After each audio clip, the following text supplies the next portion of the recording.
Alors la Gemara de Chok l'Israël ce matin, Berachot, Chav Gimel Amud Aleph, Berachot 23a. Tanou Rabbanan, nos sages nous enseignent, Anitzrach le Nekavav, Alit Palel. Celui qui a besoin de soulager, il faut pas qu'il fait sa prière. Veimit Palel, Tefilato Toeva. Et s'il a fait sa prière est non acceptée par Hachem. Pourquoi? Parce que il serait tenu et il fallait qu'il se soulage avant de faire sa prière. Amarav Zvid, avec Rav Yehuda, dit Rav Zvid, il y en a qui disent que c'est Rav Yehuda qui lui disait, Lo shanu, el hasheno echol lishot be'atzmo. Ça c'est s'il peut pas se retenir. Avalim echol lishot be'atzmo, tifilato tefila. S'il peut se retenir, sa prière est toujours acceptée. Ve'at kama, jusqu'à quand une personne peut se retenir et continuer à faire sa prière? Amarav sheshet, ad parsa, jusqu'à marcher une parsa c'est 4 kilomètres, 72 minutes. Ça veut dire que la personne qui a besoin, au milieu de sa prière, elle a besoin de se soulager, il faut qu'elle prévoie. Est-ce que si j'aurais maintenant à marcher 72 minutes, j'aurais pu me retenir? S'il dit non, je pense que je ne pourrais pas me retenir plus que 20 minutes, une demi-heure, alors tu ne vas pas faire la prière. Et si tu as fait ta prière, toi Eva, c'est pas accepté. Okay? Alors la personne, c'est pour ça qu'on dit que le matin, avant de venir à la prière, il faut se nettoyer le corps pour être sûr que pendant la prière, le corps est propre. Mais il peut arriver des situations que la personne n'a pas prévues et c'est devenu comme ça, du coup, il a besoin de soulager. Alors on va expliquer qu'est-ce que la personne fait au milieu de la Hamida, par exemple. S'il est en pleine Hamida, qu'est-ce qu'il fait? Dans ce cas, il enlèvera son tzitzit et ses téphilim et son tzitzit, et il ira se soulager. Et ça, maintenant, quand il sortira, il fera netilat yadayim, il revient, il repose son talit et ses téphilim, son bracha, parce qu'il est en pleine amida. Il est en pleine amida.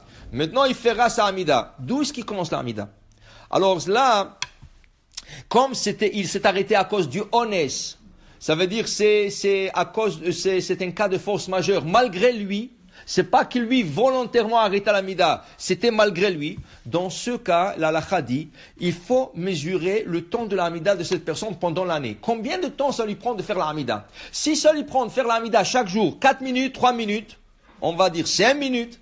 Mais là, il est parti à la salle de bain, ça lui a pris exactement 3 minutes. Vite, il est retourné, il repose son talit et son tephilim, il continue l'amida de là où il s'est arrêté. Quand il termine l'amida, il touchera le tephilim, il touchera le tzitzit, et il fera la bracha que sur le tephilim. Pas sur le tzitzit. Pourquoi la différence? Le tzitzit, on aurait pu rentrer à la salle de bain. Tu peux rentrer avec un tzitzit dans la salle de bain. Mais par respect, nous ne le faisons pas. Mais tu aurais le droit de le faire. Parce que le tzitzit, c'est un habit. C'est comme une chemise. Une chemise avec 4 franges, 4 fils qui suspendent de 4 coins. Mais le tephilim, pas seulement qu'on n'a pas le droit de rentrer dans la salle de bain, on n'a même pas le droit de penser sur le tephilim dans la salle de bain. Dans ce cas, ça s'appelle esechadat, complètement se distraire de la mitzvah. Quand il revient, il doit refaire la bracha sur le tephilim. Ça c'est dans le cas où il est retourné avant le temps qui finit l'amida normalement. Mais si cette personne, ça lui prend 5 minutes l'amida, normalement, et il est rentré dans la salle de bain pour 10 minutes, pour 15 minutes, en sortant, comme il a dépassé le temps normal qui fait la Hamida, ça s'appelle une interruption. Dans ce cas, il doit remettre son talit, c'était fini, pas faire la bracha, mais il recommence la Hamida depuis le début.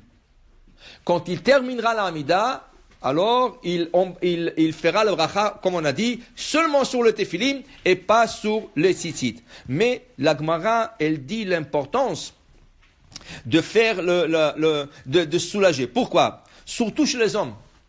Un homme, has v'shalom, peut devenir stérile si il se retient trop. La Gemara explique que chez les hommes, c'est ça, dans l'organe génital, il y a une membrane qui sépare entre 2 canaux. Le canal de l'urine et le canal de la semence. Et la membrane est tellement fine comme la peau de l'ail. La peau de l'ail, c'est vraiment fin, c'est rien du tout. Et cette membrane-là, et s'il reçoit trop de pression, elle se troue. Il y a un trou qui se forme, et là, la personne se rend stérile. Là, il s'est causé de se rendre stérile, à cause de lui-même. Dans ce cas, il est comme responsable. Et c'est pour ça l'importance qu'un homme ne doit pas retenir, même chez les femmes, mais l'homme le plus. Je vais vous raconter une petite histoire. La récompense de c'est quelqu'un qui ne se retient pas. Ça, c'est une vraie histoire. Il y avait à New York quelqu'un, en pleine Manhattan, il a besoin de se soulager, et il a commencé à tourner avec sa voiture et tout ça. Il n'arrivait pas à trouver où se soulager. Là où est-ce qu'il allait, non, il n'y a pas de salle de bain. Donc à la fin, il se trouvait à côté d'un cimetière. Il dit, un cimetière. Okay? Alors il a dit, je vais aller au cimetière, me soulager là-bas. Qu'est-ce qui est arrivé? Il s'est arrêté la voiture, il est rentré dans le cimetière, il y a un gardien. Où vous allez, monsieur? Oh, je vais rien que dans la salle de bain. Passeport, carte d'identité. Il dit, pourquoi? Alors comme il était vraiment au point de soulager, il ne pouvait pas, il lui a donné son permis de conduire. Il a dit, voilà, tenez, moi je vais rien que vous soulager, en sortant je le reprends. Top, il est rentré. Le gars, en sortant, il lui a donné le permis de conduire, il lui a rendu ça, il lui a pris tout le détail. Après un mois, il reçoit une lettre d'avocat, d'un avocat. Monsieur, vous êtes convoqué à telle date, telle firme d'avocat. Il dit, bon, qu'est-ce que j'ai fait? Il va là-bas, il dit, j'ai rien fait. Il va dans le bureau là-bas. Qu'est-ce qu'il y a? Monsieur, vous étiez tel jour, telle date au cimetière, c'est vrai? Lui, il essaie de se rappeler, il dit, oui, mais écoutez, j'ai rien fait. Pas de vandalisme, rien, j'ai rien parti dans ça. Il dit, non, vous étiez là-bas, oui? Il dit, oui. Ok, monsieur, on a un chèque à vous remettre. $200,000 US. Il dit, waouh, pourquoi? Il dit, la madame qui est décédée ce jour-là, elle était très riche. Mais elle savait que la famille, c'était rien qu'une question d'argent. Elle a prévu que beaucoup de sa famille ne viendront pas. Elle a dit, tout celui qui viendra à son enterrement, il faut prendre l'héritage et le diviser parmi ces personnes seulement. Vous êtes un de ceux qui sont présentés, il vous revient $200,000. Hein? Alors là, il est parti rien que pour soulager, faire une mitzvah de soulager, il a gagné $200,000. Tu sais jamais qu'est-ce que tu peux gagner en te soulageant. Baruch Adonai le'olam. Amen.